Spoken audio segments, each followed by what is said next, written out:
ये बताइए ये ट्रीटी ऑफ सुगौली कब हुई और इसमें क्या हुआ? क्या हम और आप डार्क वेब यूज कर सकते हैं?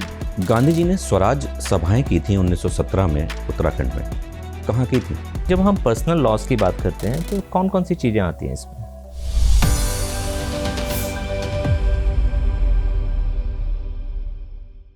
मैं come in sir. Please come in. Good morning ma'am. Good morning sir. Good morning, please take your seat. Thank you sir. Thank you ma'am. Prashant, ji sir. Comfortable हैं? हाँ सर। प्रशांत, interview आप हिंदी में देना चाहेंगे या इंग्लिश में? सर हिंदी में। हिंदी में देना चाहेंगे तो अपना परिचय दीजिए बोर्ड को। सर मैंने 10वीं और 12वीं 9 जनपद से किया हुआ है और उसके बाद मैंने सर अपना स्नातक कंप्यूटर साइंस एंड इंजीनियरिंग में institute of technology management Gwalior से किया है, जहाँ पर सर मैं कबड्डी और खो खो गेम्स में यूनिवर्सिटी लेवल तक खेला हुआ हूँ। और फिर उसके बाद सर मैंने एमए सर अभी इसी 2024 में कंप्लीट किया है और सर मेरी हॉबी सुडोकू है। तो प्रशांत, जैसा कि मैं देख पा रहा हूँ आपने 2010 में ग्रेजुएशन कर ली थी, ठीक है, कंप्यूटर इंजीनियरिंग में। जी सर। इसके बाद आपने क्या किया? सर इसके बाद मैंने कैंपस सिलेक्शन लिया, बट सर जब ट्रेनिंग शुरू हुई सर मुझे थोड़ा सा अच्छा नहीं लगा। अच्छा। और फिर मुझे लगा सिविल सर्विसेज में ही जाना होगा, क्योंकि सर कुछ ऐसे इवेंट्स मेरे कॉलेज में मुझे प्रशासन के साथ ऐसा इंटरेक्शन हुआ, तो मुझे लगा कि नहीं मैं प्रशासन में ज़्यादा सही रहूँगा, तो सर मैंने वहाँ से छोड़ के।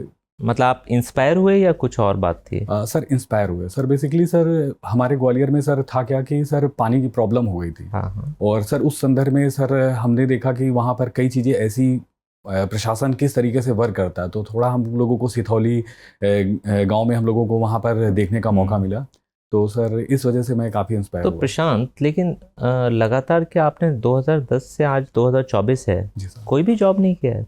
सर मैं वर्तमान में सर टेस्ट वर्ल्ड नाम का एक संस्थान है सर दिल्ली में, सर मैं वहाँ पर कंटेंट राइटिंग का काम कर रहा हूँ। अच्छा। सर वहाँ पे मेरे पास अपॉर्चुनिटी थी पढ़ाने की, बट सर मुझे लगा कि मैं पढ़ाई के साथ साथ सर न्याय नहीं कर पाऊंगा। अच्छा। तो सर लेकिन प्रशांत, ये बताइए कि क्या आपने अपनी क्वालिफिकेशन के साथ न्याय किया है? आप कंप्यूटर इंजीनियर हैं, जी सर। ठीक है, आपने 4 साल का एक प्रोफेशनल डिग्री ली हुई है, उसके बाद से आपने लगातार मतलब कोई कंप्यूटर साइंस का जॉब नहीं, आपने कोई एक रेगुलर जॉब भी नहीं किया है। तो ये बात ज़रूर है कि आप सिविल सर्विसेज की तैयारी में लगे रहे हैं, लेकिन जो आमतौर से लोग मानते हैं कि भाई 1 साल 2 साल की तैयारी इसमें ज़रूरी होती है। जी सर। उसके बाद ज़रूर आप कार्य करते हुए भी इसको दे सकते हैं। जी सर। तो आपको लगता है कि आपने अपने साथ न्याय किया है या अपनी प्रतिभा के साथ न्याय किया है? सर मुझे लगता है कि सर जो भी मैंने कंप्यूटर साइंस से सीखा, और सर वर्तमान में जो प्रशासन की सर रिक्वायरमेंट्स हैं, जैसे हम ई गवर्नेंस के युग में जा रहे हैं, तो सर उस संदर्भ में लगता है कि मेरा जो ज्ञान है प्रशासन के संदर्भ में काफ़ी कार्य मतलब सर लाभदायक होगा। और सर इस दौरान में सर मैंने सर टीचिंग के संदर्भ में सर कंटेंट राइटिंग में मैंने सर जॉब करी। सर ये दुर्भाग्य रहा कि सर कुछ मेरे एफर्ट्स में कमी रही कि सर मैं भी। ठीक है प्रशांत, चलिए वो तो आप देखेंगे ही। मुझे ये बताइए कि आपने जो पोस्ट ग्रेजुएशन की है 2024 में, किस विषय में की है? सर इतिहास विषय से। इतिहास विषय में की है, ठीक है। तो आप मुझे कुछ उत्तराखंड का इतिहास बता सकते हैं कि उत्तराखंड का इतिहास में क्या आपको कुछ इंपॉर्टेंट चीज़ें लगती हैं? सर उत्तराखंड का इतिहास सर पौराणिक संदर्भ से शुरू होता है सर, जहाँ पर हम देखते हैं थोड़ा सा मॉडर्न टाइम पे आ जाते हैं। आप मुझे ब्रिटिश पीरियड के समय से कुछ बताइए। सर ब्रिटिश पीरियड में सर सबसे पहला सर उत्तराखंड का सर इंटरेक्शन सर ब्रिटिश साम्राज्य से हुआ सर, जब गोरखाओं ने सर वहाँ पर जो गढ़वाल डायनेस्टी सर थी सर उसको पराजित किया और वहाँ अधिकार कर लिया सर। फिर इसके बाद जो गढ़वाल के शासक थे सर, उन्होंने अंग्रेजों के सहयोग से गोरखाओं को हराया, और फिर उसके बाद से सर तो एक इम्पॉर्टेंट ट्रीटी हुई है। जी सर। Treaty of Sugauli. जी सर। तो ये बताइए ट्रीटी ऑफ सुगौली कब हुई और इसमें क्या हुआ? Sir treaty of Sugauli sir 1815-16 की में हुई सर, जिसमें सर यह प्रावधान बना सर जो नेपाल और उत्तराखंड की सर जो वर्तमान सीमा है सर, इसका निर्धारण हुआ कि महाकाली नदी के सर पश्चिम का क्षेत्र होगा सर, वह उत्तराखंड जो वर्तमान है ये होगा, और सर उससे आगे सर गोरखा। तो इसको लेकर अब एक विवाद है, क्या विवाद है?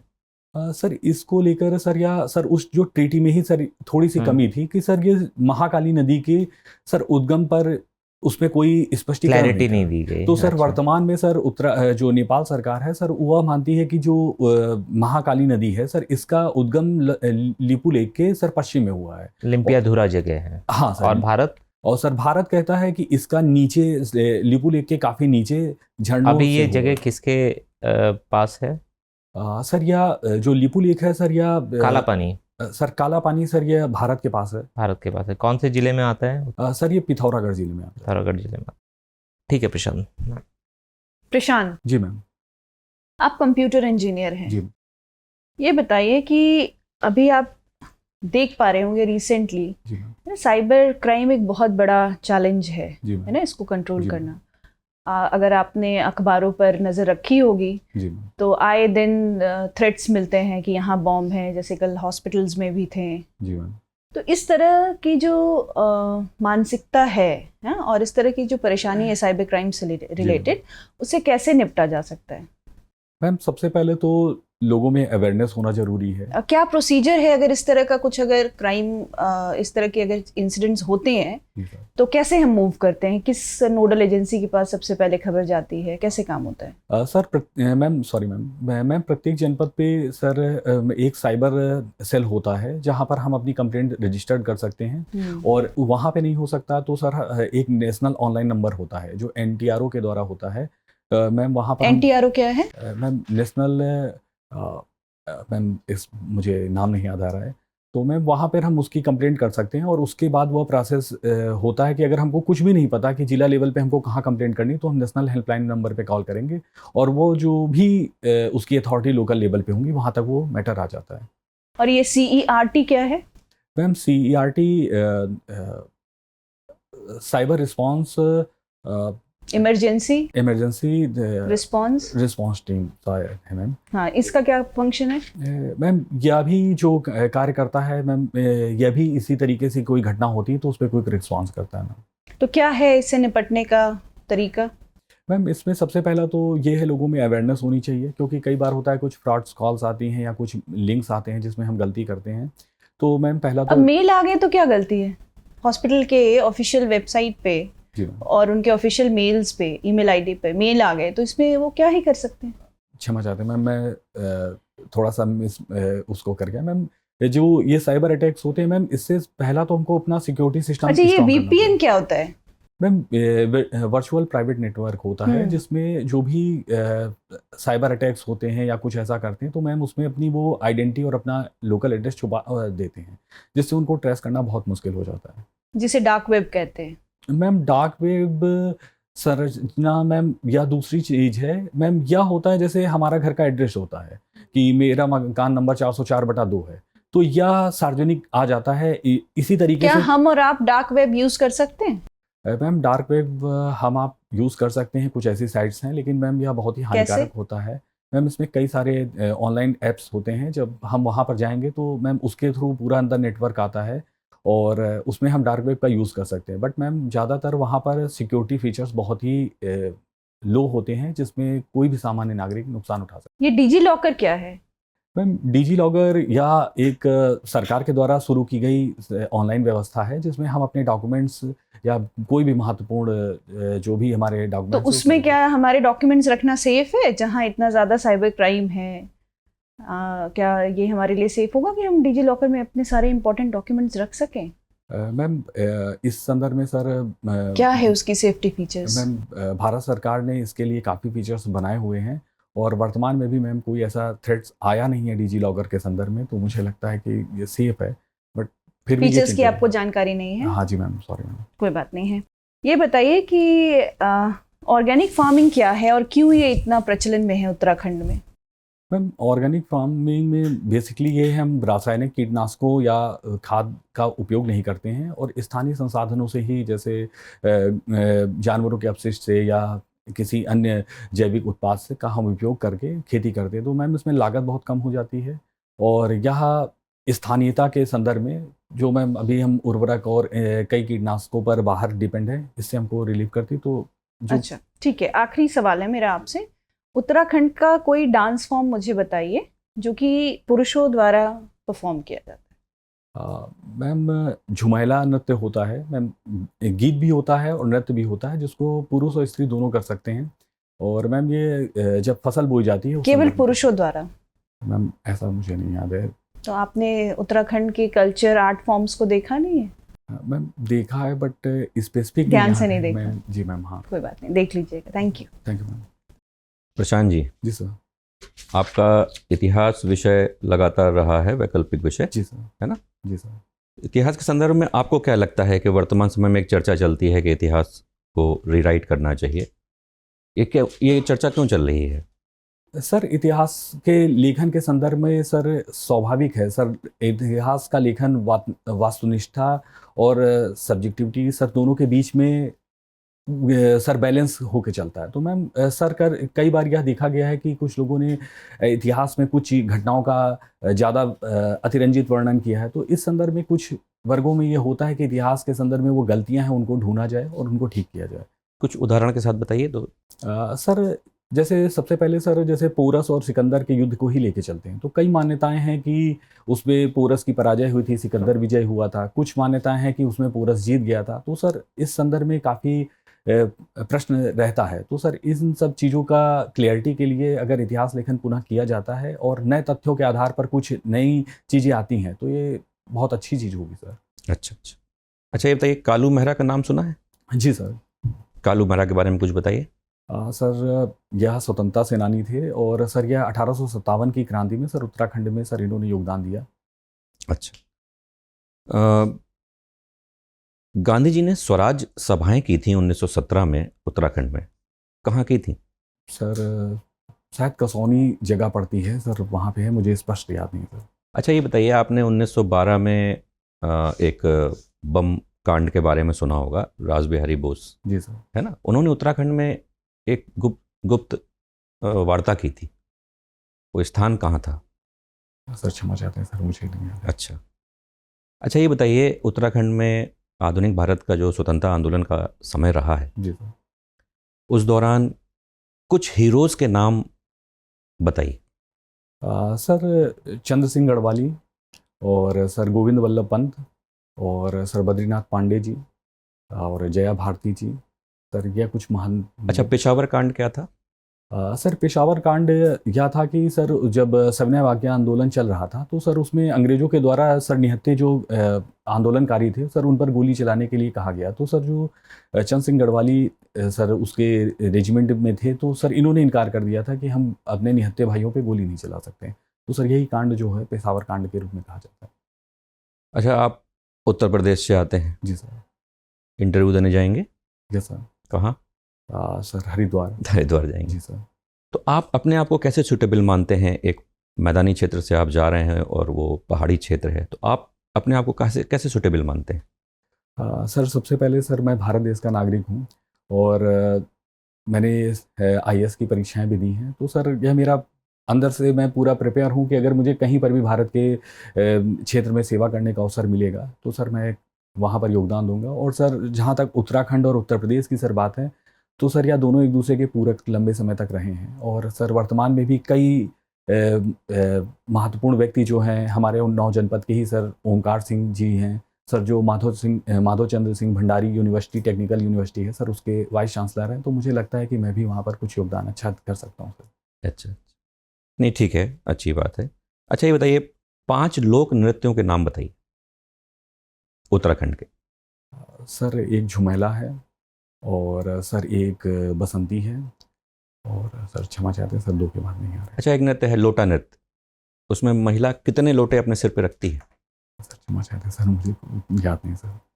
चलिए, धन्यवाद। प्रशांत जी सर। अभी उत्तराखंड ने एक कानून लागू किया है यूनिफॉर्म सिविल कोड पर, तो उत्तराखंड कौन से नंबर का राज्य बन गया है भारत में जिसमें ऐसा कानून है? सर स्वतंत्रता के बाद में यह कानून लागू होने वाला पहला राज्य है। और अगर स्वतंत्रता से पूर्व से हम देखें तो सर औपनिवेशिक संदर्भ में सर गोवा में यह वर्तमान व्यवस्था लागू है। अच्छा, और जब हम पर्सनल लॉज की बात करते हैं तो कौन कौन सी चीज़ें आती हैं इसमें? सर पर्सनल लॉ में सर विवाह, तलाक, उत्तराधिकार और दत्तक पुत्र लेना सर यह। तो अब हमारा संविधान कहता है कि हम एक सेकुलर देश हैं। जी सर। और राइट टू रिलीजियस फ्रीडम भी हमें दिया गया है, आर्टिकल 25 में दिया गया है। तो ऐसे में कुछ लोगों का ये मानना है कि अगर हम इस तरीके से यूनिफॉर्म सिविल कोड लाते हैं तो ये कहीं ना कहीं जो हमें धर्म की स्वतंत्रता मिली हुई है संविधान के द्वारा, उसके खिलाफ जाता है। आपका क्या मानना है? सर यह संविधान में धर्मनिरपेक्षता का स्वरूप दिया गया है। साथ ही सर नीति निर्देशक तत्व में आर्टिकल 44 में सर यह भी बोला गया है कि भारत जो है सर कॉमन सिविल कोड की तरफ बढ़ेगा। तो सर वर्तमान में स्वतंत्रता के पश्चात इतना लंबा समय हो गया है कि अब जैसे कुछ हाल फिलहाल में सर सुप्रीम कोर्ट के भी कई निर्णय आए, जैसे ट्रिपल तलाक पे निर्णय आया। तो यह सर अब समय आ गया है कि हमको इस विषय पे विचार करना चाहिए और विचार करना चाहिए, आगे बढ़ना चाहिए। सर विचार करते हुए सबको समावेश आगे लेते हुए सर आगे बढ़ना चाहिए। तो आपको लगता है उत्तराखंड सरकार का ये कदम सही है? सर बिल्कुल मुझे लगता है कि यह सही है। और सर जो भी सर इसके संदर्भ में चुनौतियां आएंगी तो सर कुछ सर कानून बनते हैं और उसमें जो जो चुनौतियां आती हैं सर उनके समाधान बाद में ढूंढे जाते हैं सर। ठीक है। अभी लोकसभा का कौन सी लोकसभा के चुनाव चल रहे हैं? सर 18वीं लोकसभा। 18वीं लोकसभा। अच्छा, ये बताइए कि इसमें अगर कोई कैंडिडेट है वो मैक्सिमम कितने सीट से चुनाव लड़ सकता है एक ही समय पे? सर ऐसी कोई सीमा है? सर 2 सीटों से शायद सर लड़ सकता है सर। मैक्सिमम 2 ही है सर? वैसे सीमा तो कोई नहीं है, लेकिन सर यह देखा गया हाल फिलहाल में चलो मैक्सिमम 2 पे लड़। मैक्सिमम 2। तो ये उनकी लिमिटेशन है या मतलब कोई कानून की सीमा लगाएगी? आपको पता नहीं? सर मुझे पता नहीं। ठीक है, कोई बात नहीं। ये बताइए कि आपके मतलब अभी जो न्यूज़ में काफ़ी रहा है अंतर्राष्ट्रीय संबंधों में राफा क्रॉसिंग, ठीक है, काफ़ी ज़्यादा न्यूज़ में रहा है, किस वजह से? सर यह सर इजराइल में जो सर इजराइल और हमास के बीच में टकराव शुरू हुआ सर, उसके धीरे धीरे सर जो युद्ध आगे बढ़ रहा, तो सर उसमें जो राफा क्रॉसिंग है सर वहाँ बड़ी संख्या में शरणार्थी हैं। और सर ऐसा इजराइल को लग रहा है कि वहाँ पर कई अराजक तत्व हैं जो इजराइल के विरुद्ध कार्य कर रहे हैं। ठीक है, ये किस देश के साथ सीमा है? सर यह राफा क्रॉसिंग मतलब ये गाजा से किस देश में जाने का रास्ता है ये? सर यह शायद मिस्र में जाने का रास्ता। बिल्कुल सही बता रहे हैं। भारत ने भी एक ऑपरेशन किया था जब इजराइल और हमास के बीच में ये कॉन्फ्लिक्ट की शुरुआत हुई, अपने भारतीय नागरिकों को वहाँ से सुरक्षित वापस लाने के लिए। क्या नाम था उस ऑपरेशन का? क्षमा चाहे। ठीक है, आखिरी सवाल आपसे ये है प्रशांत, मान लेते हैं कि आपका चयन हो चुका है, अब आपको एक चयन करना है उत्तराखंड सरकार के लिए, ठीक है? इसके लिए आप टेस्ट वगैरह सब करवाते हैं और आप देखते हैं कि अंत में 2 कैंडिडेट एकदम हर पैरामीटर पे बराबर है, ठीक है, सारी क्वालिफिकेशन सब कुछ में बराबर है, उनमें सिर्फ डिफरेंस है उम्र का, एज। एक है करीब करीब 35 साल के और दूसरे युवा हैं 25 साल के, ठीक है? अब आपको उत्तराखंड सरकार के लिए चयन करना है, सिर्फ यही क्राइटेरिया है एज का, तो आप किसको लेंगे और क्यों? सर मैं जो सर ज़्यादा उम्र वाला व्यक्ति होगा सर उसे चयनित करूंगा। सर पहला तो सर यह है कि इतना कंपटीशन होने के बावजूद सर 5 साल एज ज़्यादा है। और सर यह देखा गया है कि जो कम उम्र के लोग होते हैं सर उनमें तुलनात्मक रूप से अनुकूलन क्षमता ज़्यादा होती है, किंतु फिर भी वह उस उम्र में अपने को इतना परिवर्तित करते हुए उस कंपटीशन में बना हुआ है, तो सर इस संदर्भ में उसको अनुकूलन क्षमता ज़्यादा लगती है। और सर दूसरा सर 35 साल की एज है सर, उसके पास इसके बाद हो सकता सर ऑप्शन ना बचे, तो सर उसके करियर को देखते हुए सर मैं 35 साल वाले के साथ न्याय करूँगा। ठीक है, तो आप मतलब ये सब प्राथमिकता ज़्यादा देखेंगे, आप सरकार की तरफ से नहीं सोचेंगे कि सरकार के लिए क्या कौन सा व्यक्ति ज़्यादा उपयोगी हो सकता है? सर क्योंकि आपको सिविल सेवा में लेना है, तो आप चाहेंगे कि ऐसे व्यक्ति को लिया जाए जिसको ट्रेन करें और लंबे समय तक कार्य करें? सर निसंदेह सर यह बात सही है, किंतु सर अगर व्यक्ति जो भी सर चुनौतियां उसके समक्ष आ रही हैं सर, उनको देख के अगर वो अपने अंदर परिवर्तन करने की क्षमता रखता है, तो मुझे लगता है कि कम शासन करेगा तो भी ज़्यादा अच्छा अगर दे रहा है गुणवत्ता। ठीक है प्रशांत, आपका इंटरव्यू पूरा होता है, आप जा सकते। Thank you sir, thank you.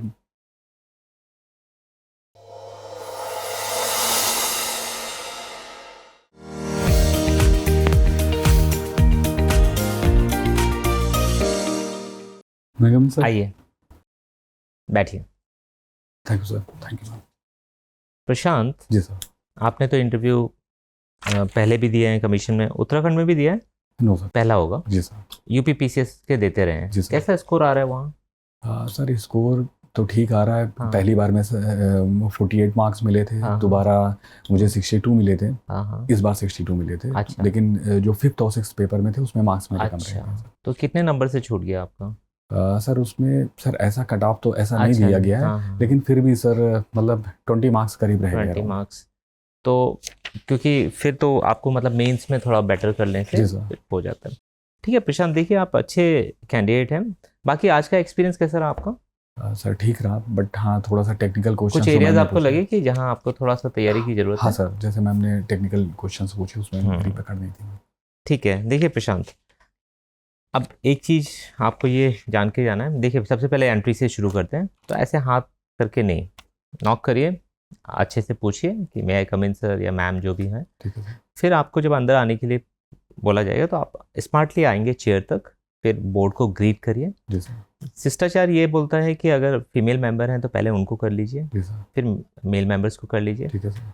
और इसका एक और तरीका ये भी होता है कि चेयरपर्सन को ग्रीट करिए, बाद में फिर मेंबर्स को कर लीजिए। ओके। ठीक है, जो जिसमें आप सहज हो वो ठीक आप है सर। कर सकते हैं। ठीक है, कोई बहुत हार्ड एंड फास्ट रूल नहीं है, ठीक है सर। लेकिन ये करना जरूर है। Okay sir. यहाँ क्या हुआ कि आपने मैम को भी ग्रीट किया, सर को भी ग्रीट किया, लेकिन मुझे ऐसा लगा कि शायद मेरे से आपका वो हुआ नहीं अभिवादन वाला ओके, चीज़। ओके ठीक है, तो वहाँ आपको ये खास तौर से ध्यान रखना है, क्योंकि चेयरमैन इम्पॉर्टेंट रहेगा। ठीक है, तो इसीलिए मतलब उनको नहीं भूलना है, सबको याद रखिए लेकिन उनको मत भूलिए। ठीक है ना, तो वो ध्यान रखिए। सर अगर जैसे मेंबर्स हाँ।